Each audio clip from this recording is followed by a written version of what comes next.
Et une phrase revient dans cette enquête. D'ordinaire, ce sont les voleurs qui attaquent les banques. En RDC, c'est une banque qui a aidé le clan Kabila à braquer l'État. Vous visez la BGFI Bank. Qui est cette banque ? La BGFI Bank, c'est une banque qui est basée à Kinshasa, qui est la filiale congolaise de la holding BGFI, du BGFI Group, qui est elle-même basée à Libreville, au Gabon, et qui a des filiales dans de nombreux pays de l'Afrique centrale, et notamment à Paris. Et la banque se présente comme étant la banque la plus puissante d'Afrique centrale. Dans ce cas bien précis, on vient de le voir, l'enquête est complexe. Est-ce que vous pouvez nous résumer en 3 phrases ce système de détournement d'argent public? C'est quoi la clé de ce système Kabila, si on peut l'appeler comme ça? 3,5 millions de documents bancaires, c'est un échantillon. C'est un échantillon de ce que a pu être la kleptocratie pendant l'ère Kabila. Mais c'était un échantillon assez volumineux. Il faut savoir que cette banque, elle a été capturée. Elle a été capturée par le clan Kabila. Elle était dirigée par le frère adoptif de Kabila, Francis Sélémani. Et 40% des parts appartenaient soi-disant à la sœur de Kabila, Madame Gloria Mteyou. Et ensuite, cette banque s'est mise au service du clan Kabila en détournant de l'argent public et qui est ensuite allé vers des sociétés qui appartenaient à ce cercle très restreint. Comment vous avez eu ces documents ?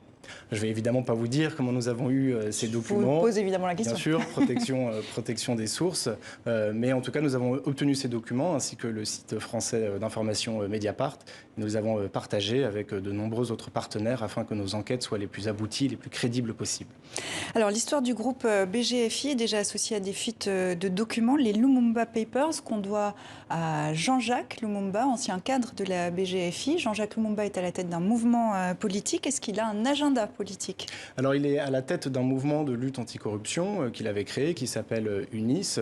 Oui, aujourd'hui, il a peut-être des volontés politiques, comme il a mené une lutte avec des mouvements citoyens, comme Filimbi et la Lucha, pour faire en sorte que la corruption ne soit plus ce qui rythme la vie politique congolaise. Mais est-ce que ça ne risque pas de jeter une ombre sur ces révélations?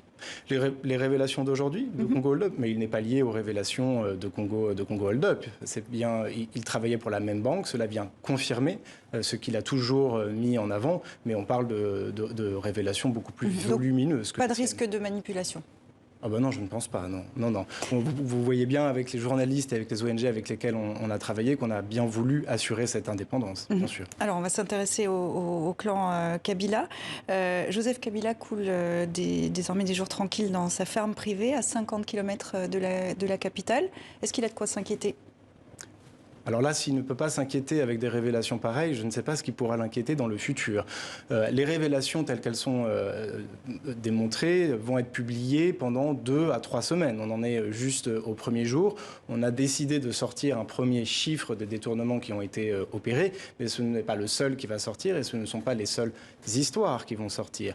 Donc pendant 2 à 3 semaines, beaucoup de choses vont être présentées pour expliquer comment le peuple congolais a été volé de son argent public. Il y aura de quoi monter un dossier judiciaire, c'est ça que vous nous dites? En tant qu'avocat, je peux vous dire que oui, il y a largement suffisamment d'informations. On parle de documents extrêmement crédibles. Un exemple d'information qui va sortir dans les prochaines semaines? Bien, par exemple, on va vous montrer comment de l'argent donné par les Nations Unies à la mission permanente des Nations Unies, qui est censée payer le contingent de casques bleus du Congo, qui est basé en Centrafrique, a été immédiatement détourné pour rejoindre une société qui s'appelle Sudoil et qui est elle-même dirigée par le cercle restreint de M. Joseph Kabila. Donc on est allé chercher l'argent des Nations Unies pour les mettre dans la poche du président. On peut aussi parler du fait qu'on a pu découvrir, et on va y revenir dans quelques jours, des flux financiers qui partent des propriétaires chinois des mines de cobalt et de cuivre et qui ont transité par la banque de la BGFI pour atterrir dans les comptes bancaires de sociétés et de personnes proches de M. Kabila. Donc il va y avoir beaucoup d'éléments. D'un mot pour conclure, est-ce que vous avez une réaction de Joseph Kabila ? Non. Alors vous savez, quand on fait de telles enquêtes, on envoie évidemment des confrontations, des droits de réponse à des centaines de personnes. Je pense que 600 ou 700 lettres ont dû partir, certaines très courtes, certaines faisaient 30 à 40 pages. On a eu pour la plupart 0 réponse. On a eu quand même une réponse de l'inspection générale des finances du Congo, M. Alingoté, qui a qualifié la banque de mafieuse. Précision importante, depuis ces révélations, la rédaction de TV5 Monde a cherché à contacter des proches de Joseph Kabila, jusqu'ici en vain. Rendez-vous donc dans le journal Afrique. Merci Henri Tulliez. Merci à vous.